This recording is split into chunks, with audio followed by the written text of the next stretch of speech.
안녕하세요. 헤어 디자이너 용우쌤입니다. 기술직이나 서비스직을 하시는 분들이라면 반드시 이 경험을 한 번쯤은 했을 거라고 생각을 하는데요. 저는 이 경험을 미용실 오픈하고 3달 만에 겪었습니다. 아픈 경험일 수 있지만 좋게 생각해보면 저를 단단하게 만들어줬던 것 같고요. 그리고 성장시켜줄 수 있었던 것 같습니다. 오늘은 조금은 아픈 이야기지만 저를 성장시켜주신 고객님에 대한 이야기를 한번 풀어보도록 하겠습니다.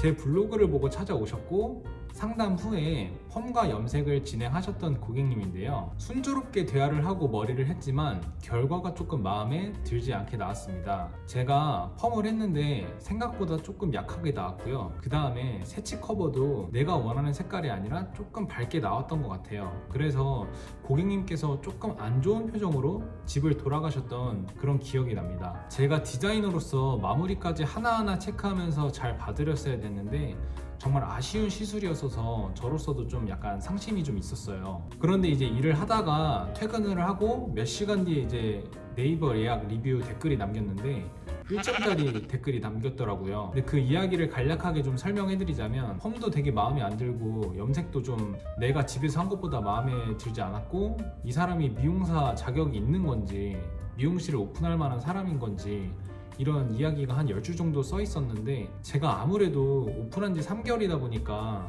어린 나이에 좀 그 댓글을 보고 좀 상처를 받았던 기억이 좀 납니다. 제가 머리를 잘 못해드린 게 사실이었고 제가 디자이너로서 확실하게 고객님을 책임져야 했었는데 그 부분을 제가 좀 책임지지 못한 것 같아서 정말 죄송한 마음에 제가 머리값은 환불을 해드리고 마무리했던 좀 기억이 납니다. 제가 그래서 이때 정말 생각을 많이 해봤는데요. 이때 생각해서 제가 변화한 게 뭐냐면 첫 번째는 좀 기능 기술을 정말 다시 한 번 더 제대로 갈고 닦아야 되는 생각을 좀 했습니다. 아무래도 헤어 디자이너는 서비스직이기도 하지만 내 기술로 고객님들을 만족시켜드리는 일이잖아요. 그래서 내가 좋아하는 일을 열심히 하려면 기능 기술 공부를 정말 열심히 해야 되고 커트면 커트, 펌이면 펌, 그 분야에 잘하는 선생님들이 있잖아요. 그래서 그 분야에 잘하는 선생님들을 찾아가 돈을 주고 교육을 배우면서 내가 디자이너, 내 원장이라는 타이틀을 갖다 버리고 정말 하나하나 차근차근 배우도록 좀 노력을 좀 많이 했던 것 같아요.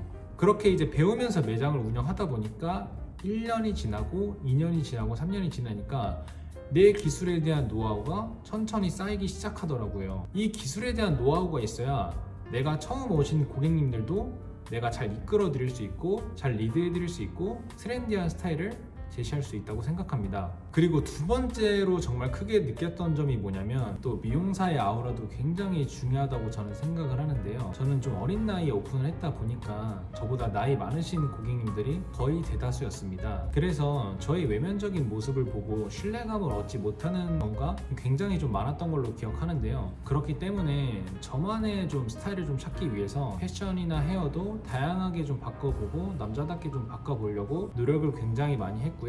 그리고 좀 말하는 부분이나 상담하는 것도 동료 미용사들에게 좀 조언을 구해서 이렇게 상담하면 어떨까, 그리고 이런 목소리, 그리고 이런 톤은 어떨까라고 좀 고민을 하면서 저만의 목소리와 상담 스킬을 좀 공부했던 것 같습니다. 그 다음에 좀 어깨가 좁았던 것도 저는 좀 컴플렉스였거든요. 운동을 하면서 좀 자신감을 또 되찾았던 게 제가 바디 프로필을 작년에 좀 준비했었거든요. 그래서 그 과정들을 블로그와 유튜브에 낱낱이 공개했을 때 사람들이 저를 보고 이 미용사가 그냥 뭐 어린 사람이 아니라 정말 열심히 하고 자기 개발을 하고 정말 꾸준한 사람이라는 거를 단골 고객님과 신규 고객님들이 되게 많이 인정을 해주셨던 것 같아요. 그래서 이러한 과정들이 쌓이고 쌓이면서 저의 자신감 그리고 저의 자존감이 한 단계씩 올라갔던 것 같습니다. 오늘 이야기는 어떻게 보면 저의 단점이자 치부를 이야기했기 때문에 여러분들께 저의 속 이야기까지 좀 했던 것 같은데요. 오늘 이야기는 제가 3년 전에 겪었던 좀 아팠던 이야기를 여러분들께 해드렸는데요. 어떻게 보면 디자이너로서 부끄러운 이야기지만 지금은 부끄럽다고 생각하지 않고 이러한 과거가 있었기 때문에 지금까지 성장해 왔을 수 있고 그리고 지금의 마인드를 잘 유지해서 지금의 디자이너로 만족하는 게 아니라 앞으로 계속해서 성장하고 바뀌고 그리고 제 옴무도무라는 브랜드가 정말 아이덴티티가 확실한 브랜드를 좀 만들고 싶습니다. 지금까지 헤어 디자이너 용은쌤이었고요. 저는 또 다음번에